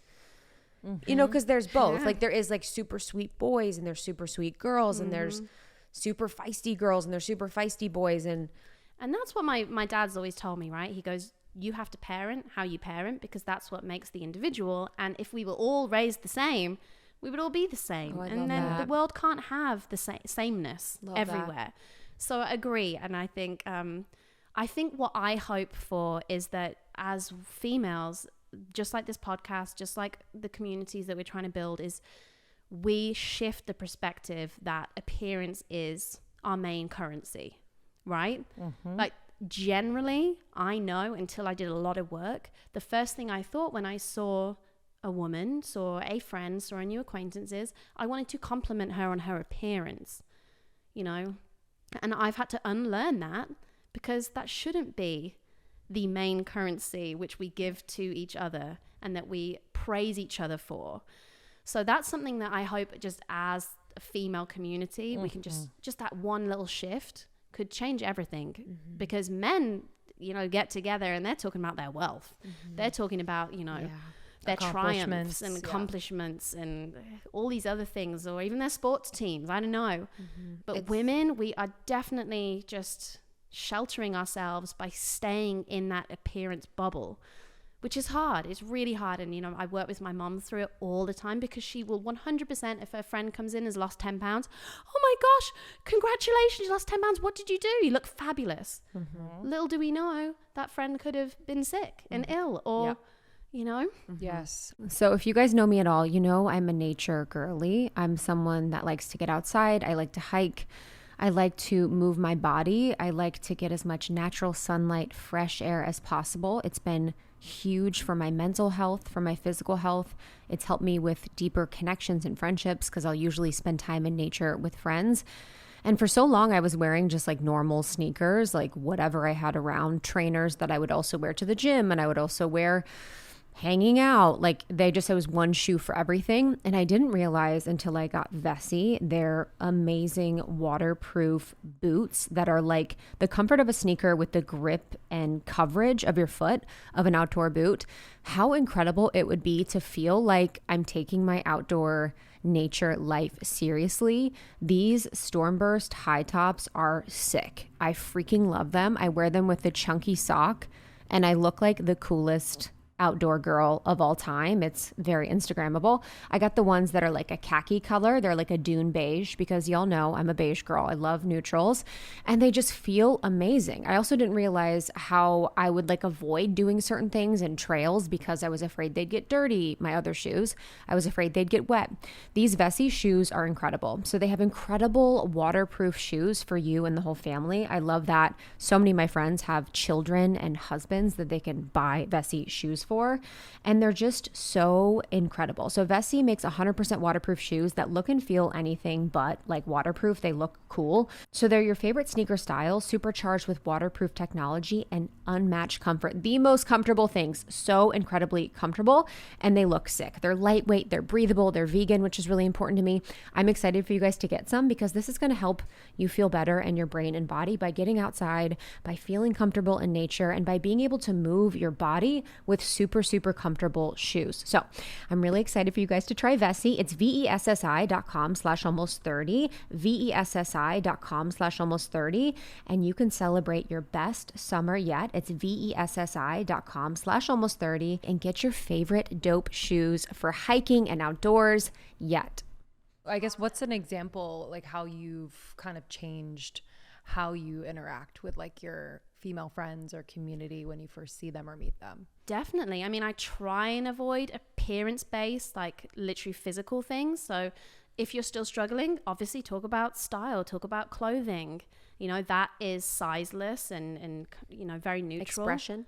Yeah, expression. And then complimenting my friends for things other than obviously the way they look, right? Telling them and giving those affirmations that they are creative, they're so hardworking, they're an amazing friend that is the life of the party. These aren't exact quotes that I've said. I know what you mean, though. They're good. I'll take it. Yeah. I accept that. Or sometimes even like commenting on like someone's energy when they walk into a room. And also checking in with them, seeing how they're feeling, because sometimes it could be, you know, conflicting. But yeah, I think that's a really good reminder. If you hear your friend talking about themselves in a deprecating way, you nip it in the bud. Not in a mean way, like you shouldn't be saying about myself, but you're just like, well, I actually think that you're phenomenal because you just took a ballet class. Like how brave of you to go in there and do that. Yes. So it's just like that kind of language as well. Yeah. I like to always note progress that they've made, where it's like, oh my God, remember a year ago when you were here and you were talking about this, and now we're here and talking about this, like, because that's the most important. Like, it's like, I can't see myself clearly, you know, and so I count on my relationships and the people in my life to help me see clearly. Like, help me see what I can't see. And I think with women, it's like, how can we really bring that element within our relationships of like, I'm so proud of you for everything that you're doing. This is where you were before. This is where you are now. Like, I was with a friend the other day, and she has an amazing company that's like just so baller. And I was like, what are you doing this week? She's like, I've got a meeting with Walmart and Target and all these things. I'm like, that's so fucking insane. Yeah. Carly from Beekeepers Naturals. I'm like, that is so fucking insane. Yeah, I know. Like, when we first met, you like were selling this out of like at farmers markets. You had quit a job. You know, I'm just like, that is insane to think about. Because I love when people do that for me too. You're for like honoring because you can just like get in your zone where you're like, emails work, and then you can't pull up. Yes. So doing that for the people that you love. But I think the community is such an important component. How has your husband impacted your self-confidence? That's a good question. He's one of the first emotionally kind of intelligent alpha males I've met. Wow, babe. I know they exist, yes, but I hadn't met one yet. And he was very in tune because he went to therapy, you know, and his friends went to therapy, and they were just these like enlightened men who actually were accountable. And when we kind of started our relationship as friends, and we were friends for nearly 9 months, and I really got to know him. And he opened up and he told me all of his, he would call them flaws, but I would just call them, you know, parts of him. And he told me about mistakes he'd made in his past relationships. And I'd just come out of a very, very intense, heavy relationship filled with, you know, mental health issues and, you know, even suicidal thoughts. And, you know, I'd given myself to that person and had to receive nothing back for a really long time. It was really challenging, and I felt like I couldn't leave because, you know, it was just really scary.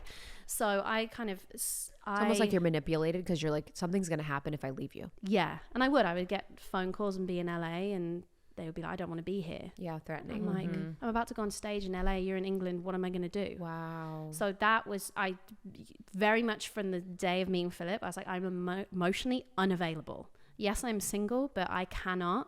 I just need to be with myself and just bring back all the energy that I spent in that relationship to myself, because I realized there was so many things I didn't do, you know, or again, it was a very controlling relationship. So it was like, I couldn't go to certain places, or I constantly got those messages. Who are you with now? Why are you there? Da, da, da. And it was exhausting. So wow. I wasn't But it's ready. interesting with an eating disorder, and when you're a perfectionist, you have that voice inside of you normally. Right. So when you're experiencing a relationship like that, it's almost like a voice that you're used to. I think that could be what it is, that familiarity. Yeah. You're like, oh yeah, I'm used to being control. controlled. Yeah. And you can accidentally see that as someone who cares a lot. Of course. Right? That jealousy, and me and Philip talked about that from day one. He goes, I'm weird. I don't get jealous. I was like, what do you mean? And he goes, you know, usually I'm sure you've had exes where you maybe wear a certain thing, and they're like, oh, I don't want other men to see that, cover up. And you might think that that's because you're so special to them, you can't be shared. And the same thing with going places or being with certain people, it's distrust, right? Yeah. But it can be, you can think that it's just like, wow, he wants to be with me and only me, and, you know, he cares where I am all the time and who I'm with. No. So Philip helped me unlearn that, to the point of, like, he said, most of my old relationships, I have had, you know, girlfriends and partners who are a little bit insecure, and they thought I didn't care because I didn't check in or ask them where they were or be worried about who they're with or what they were wearing. I was like, this is so interesting. So it was definitely night and day, and it was something to get used to, because I could literally go on a work trip for 3 days and I didn't need to text him back, and he would never ask me who I'm with or what I'm doing. So I was like, oh wow, I can be in a relationship and feel free. So that was just like, blew my mind. And still know that I'm loved and I'm wanted and needed. So it took a while, and we were friends. And then when I realized, wow, is this what it could feel like being in a relationship with him? Because I was just so scared to go into another relationship and feel trapped again. And so I was like, I think I want to do this. And it happened very quickly from then. It was like September that we started like dating. And I want to say by the end of October, beginning of November, he was like, I love you. You're the one. That's it. let's be exclusive. I just know. Wow. I was like, wow. And so when everyone says like it's easy when you meet like the right person, it really does feel easy. And all those questions I've had in previous relationships where I've been having those sleepless nights thinking, I wish she was more like that, or I wonder if there's someone out there that would do this differently, or I wonder if I would feel, I don't have that that self-doubt, that voice anymore. What's something that he has seen in you that you didn't see in yourself, but that you've now like embraced? Ooh, that's a really good one. I mean, he just reminds me like how powerful I am and the impact that I've had. And I think sometimes being in this industry, you constantly need wins, or you constantly need that validation from the outside world of like, oh, Iskra's still getting magazine covers, or she's still doing that. And he's very good at reminding me the impact you have had is everlasting. You know, you might have felt like you were just a drop in the ocean, but it created a ripple. And, you know, he said, look, these agencies would not have these boards. They would not have these models on their boards if it wasn't for you. So he's very good at helping me when I'm feeling like I'm not doing enough, which I think as a mom, you really struggle with, because you suddenly do have a child that takes up 100% of your energy and time, and you don't have it to invest in other parts of your career or personal life, or even hobbies and passions that you maybe did. And he's just very good at reminding me that I'm doing enough and that I have done enough, and that I don't need to prove that to anyone. So that's beautiful. Really nice. It's beautiful. But with Saltair, I mean, I had hoped and dreamt that it would go this way, but there was no guarantee. And so again, he supported me with something that was highly risky at a time where it was like, okay, I'm going to pivot, invest all this energy and, you know, start this business with a business partner who obviously I got to know very, very well. He actually said we're like going to have to date before, you know, and he's very gay. So it wasn't like Philip felt threatened or anything, but, you know, I had to really get to know him, date him before we went into business together. And so, yeah, even Philip being able to understand that I wanted to take a huge risk at this point in my career when things were pretty stable, right? It was like, this is what I do, got clients, this makes sense. Well, actually now I want to start this brand with this person and really go for it and be all in. And this is what I now want to be kind of like my main purpose and my main mission. So yeah, he supported me along that journey too, which is, I just feel great because it's everything. Yeah. It's everything. You know, unfortunately I've had friends who were doing one thing. I had a girlfriend who was modeling in her local town, and she had a stable income, and she got married, and they were about to have kids, and they had dogs, and they had a house. And then one day she said, I realize I actually do want to do acting again, and I really want to go for it, and I want to move to London and pursue it. And the marriage didn't work. Wow. He couldn't cope. He thought he'd married someone that wanted what he wanted, and it changed, and he couldn't cope with it. Wow. He didn't want what she wanted anymore, and they weren't able to work through it. Yeah. Wow. So it's like, you want to say, get into a relationship and tell everyone from day one what you want, but what you want will change. So it's really finding a partner that is not just going to accept where you are when you start dating. It's also the person that's going to accept you as you go along that road and maybe take a left turn that you don't see coming. So I think that I know is a gift, that he has this patience and this understanding and this willingness to move with me, even if my direction changes. He's willing to try and like come along too. And I said that from one of our first dates. I said, I know exactly where I'm going, exactly where I want, and exactly how I'm going to get it. If you want to come along for the ride, you can, but I'm not making any sacrifices anymore. Yeah. I've really given myself to people in an unhealthy way. So this relationship, we're going to be equal partners. Yeah. Yeah, that's so important. And I think, you know, for especially the masculine to allow the feminine to be, just so in her flow and in her creativity and take in her intuition too. You know, I think sometimes the masculine can have that logical, it's beautiful, like have that logical approach. And that's so helpful at times to have that structure and that perspective. But to also just kind of witness, you know, the feminine just kind of do her thing and be like kind of in awe of it is, I think, so special and so key. So I'm happy for you. Because not everyone has that, you know, and I think it's so important. So with Saltair, what inspired you to really make that pivot and make it, you know, your priority? It was like I was saying, when I was really lost in that kind of postpartum moment and figuring out what I needed, I was getting sent tons of PR packages, tons of cool makeup brands, skincare brands that were innovative, that were fun. I would open the PR box and I'd be like, wow, they're really thoughtful about their sustainability or their ingredients. And I'm like learning something. And then I went and bought my body wash, and it was just the plain old simple stuff in the white bottle, in the white plastic bottle. And I was like, this is really uninspiring. And I was like, there's nothing more special to me than doing those moments of self-care where I'm putting on my lotion, having that time where I'm connecting with my body. I'm literally touching my body. When I don't have that, I feel disconnected with my body. So it was definitely, when I was speaking to Phil about what I needed, it was like, I need those 15 minutes to get ready. I was like, you know what? I want to be excited for that too. Or I want it to be an experience. I want it to be a spa at home. And so as I was kind of like mulling that over, I had a friend, Juliana, who's in PR, and she was like, I know you've always wanted to create your own brand. I'm really close friends with Ben Bennett at the center. He's an incubator. And he had this same kind of vision that there was this white space in body care, that it was not fresh and innovative or super like thoughtful with ingredients. And at this time, TikTok is just starting, and you're getting all these new content creators that are just everyday people working in Chick-fil-A, coming home and talking about how they smell good. It's so interesting. It was like this simultaneous shift. And I was like, people really care about skincare ingredients right now, but it hasn't really filtered into body care.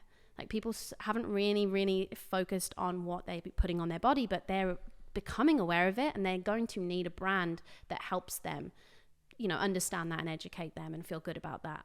So yeah, we concepted Saltair. Saltair is that moment of peace, that moment of escape, going to a tropical destination with our fragrances that for a long time people were leaning away from fragrance. They wanted clean, to the point of it's like clinical and boring, and like, where's the self-expression in that?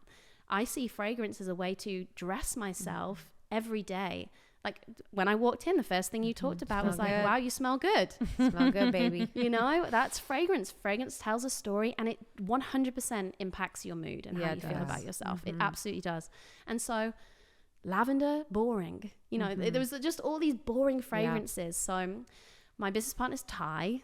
You know, we talked about how there was these Eastern Asian bathing rituals, and it was so indulgent. And it was like, can't we make that more accessible, more affordable, and bring that to this market? So yeah, we leaned into fragrance, and I said to him, it just has to be this moment of peace. That's what I want to find. That's what I want to give. That's what I need. And so Saltair is having your toes in the sand, having the skin kissing your skin, and having the waves crashing around you, and breathing in the salt air. And it's that like breath in, and that intention, and those moments that are just for you. It doesn't have to be a big moment. It's literally just a moment for you. And Saltair is that peace that I've found, obviously, with my body after all these years of this journey. And it's the peace I hope every person finds when they can literally stand there on that beach and not be worried about what other people are thinking about their body or what they're wearing or anything like that. It's just that quietness. And so that is really what the products hopefully bring into people's homes. And I'm seeing it, like the reviews. And, you know, we got a girl, and she was just in her bathroom. She's a college girl, and she was like, I'm be honest, I'm struggling with depression. And I'm not going to say this is going to cure it, but I bought these products, and when I used them, I felt like I was in a distant, positive, happy memory, or I felt like I was somewhere I wanted to be. And it helped me just like reset my whole kind of mindset for the day. And I was able to start my day feeling invigorated, feeling like fruity and juicy and positive and happy. I was like, oh my gosh, this is like more than I could ever hope for anyone to make. I was like, do I cry? I was like kind of crying, but she was also being comical. She was also like, Iskra, if you ever stop making this pink beach body oil, I'm going to come for you. So she was like a really impactful, deep, personal video. But at the same time, it was like joyful and just like, yes, we're on the right track. People get it. Yes. People get it now. They get what Saltair, the importance of it, and the hope that when you see that bright, colorful aluminium bottle, it's going to bring you joy. It's going to remind you, let's take those 5 minutes. You deserve it. Yeah, it's that sensory experience. And I think, like, you know, with brands, you know more than anyone, getting so many brands sent to you, and yeah, there's a lot out there, you know? And so I think for me, it stands out when you can feel the intention of a brand, you know, and I think is the most important part, because there are people out there that are just kind of pumping out products and brands and being like, let's try this, let's try this. But when you start from a place of just deep intentionality, I think it shows, and it's for the long term. Right. You know, and that's why I didn't take those licensing deals. Oh my goodness. All that my agents wanted at one point a few years ago was me to take these licensing deals. I got offered everything: gym equipment, clothing, nail varnish, just sticking my name on something. Yeah. And I was just for anyone listening, that basically means like if you have a big following, you could white label your name on everything, and you're basically licensing products that someone else is doing. Yeah. Someone else is manufacturing them. You really don't even potentially know what's in them. So many people do that. Yeah. I mean, look at Jessica Simpson. Yeah. I will say that's a great success story of licensing. She did that with her shoes? Yeah. Shoes and bags and all that. Whoa, I didn't know that was licensed. Wow. Yeah. Wow. It's licensed. She's a billionaire now. I know. So she's like a very good example of that. Crazy. She's like the best example she of was that very working early out. with that. She was very early. And no one with did that. shoes and bags then. And home. Wow, she's home too. Bedding, everything. Okay, let's stop. Yeah. Just keep it with shoes and bags. Why do you guys keep creeping everywhere? Yeah, so that's a good example of it working. And, you know, I've had people say they'd prefer to do that, right? Because then they don't deal with all the things that go behind it. And I've obviously met female founders that have completely self-funded and then had to raise and go into those venture capital rooms and just tell me it is hell. And say, you are so lucky that you went that incubator route and don't have to deal with that. And, you know, part of me had this ego of wanting to do every single thing from scratch, and it just being me and me never sleeping and this girl boss. And the first thing Ben said was, he goes, the girl boss movement did such a disservice to women. You do not have to do it all, especially when it comes to business. Like, it's really hard, and there are going to be people that are going to be better than you in different areas of your business, and you're going to need them. So it was just like allowing me to listen to someone. It wasn't patronizing. It came from his experience of being in the beauty industry for 35 years and me realizing he's going to help me actually do this on a scale where it's going to have impact. And I'm not going to throw the next 10 years of my life away really 24 hours at the back of my garage trying to, I don't know, create a formula. What? Like, that's really tough. And there are women who do it and they succeed, and absolute props to them. It blows my mind. It's phenomenal. But, you know, I have a newborn baby. I want to have the time. I want to have the boundary and still nurture my relationship. I don't want my marriage to end because I've married my business. So I think there's just so many things to discuss. And I hope that anyone listening to this knows that, like, you don't have to give it all up to succeed in business. You know, I really don't want anyone to think that they have to literally destroy every other part of their lives to prove that they did it all by themselves. Like, try and get help. Yeah, I think a lot of women, when we speak to, whether it's friends or podcasters, it's like that hesitation to outsource, that hesitation to delegate, that hesitation to invest in various parts of their business so that they don't have to be run ragged. And it's so worth it. And it is hard, you know. I'm very lucky because the incubator had the infrastructure and had, you know, those employees right at the beginning, but hiring is challenging. And, you know, even for myself and kind of my personal brand, we call it the Iskra brand, I guess. It's like my social media. Hiring girls and understanding what they need and what they want in this world of, like, when you're trying to find someone who's great at social media, who's highly organized, who's highly motivated, comes up with fresh ideas and is proactive rather than reactive, they're doing it themselves. You can't find those people because they already have the social media accounts and are doing it themselves. So it's almost like there's this lack. And there's also the social media managers who aren't doing social media managing. They're creating courses to teach other people about social media management. So there's definitely right now, I feel, a lack of available, you know, employees and people resources to help you in that area of business. So I've scaled back, and I'm doing it. And then I have a girl that's kind of hourly that helps me when I need. But it's been interesting because with Saltair, everything's really well managed. And I don't know, people on our team just get it. They know what they're doing every single day. But I've had so many struggles hiring people to get what I do with the personal side of things. Because if they're doing it, they want to do what you do. Yes. And you don't really want to hire someone that wants to be you. Yeah. Because there's a weird energy. It's like, I want you to be an expert and I want you in your zone of genius. Yeah. In support of me. Yeah. And my mission and my brand. It is a funky town. Yeah. It's a funky town. Yeah. And you know, especially if it's like an assistant role, it's temporary. No one wants to be an assistant forever. They feel like it's a stepping stone, and often they treat it like a stepping stone. So sometimes the trust isn't there because you don't know if they're literally going to just tap out. That happened to me. I did have a great assistant, and you know, she gave me like a week's notice, and it was like, oh shit. I know. Wow. But I don't blame her either, because you know, even though there's nothing wrong with being an assistant, and I think you can gain great experience, and I definitely paid my assistant really well, you know, I would have another goal after being an assistant. Totally. So I don't blame them for it. Sure. What would you, if you had a billboard? Oh my and gosh. it could say anything to the women listening, or just it would say anything to anyone, what would your billboard say? I'd keep it simple. You are enough. Just keep it really simple. That phrase, I know. that phrase has helped me get through so many things.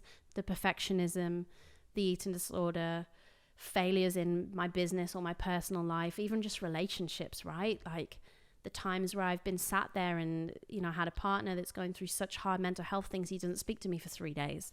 I'm enough. I'm enough. Yeah. So I think that's just what I hope for people, because I think when you really feel that to your core, that you are enough, you can show up at any situation and feel like you're enough. Yes. You're enough to go to that, I don't know, new event, new place, new hobby, new gym, and go and speak to someone.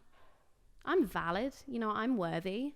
And so that I am enough is really powerful for me. Beautiful.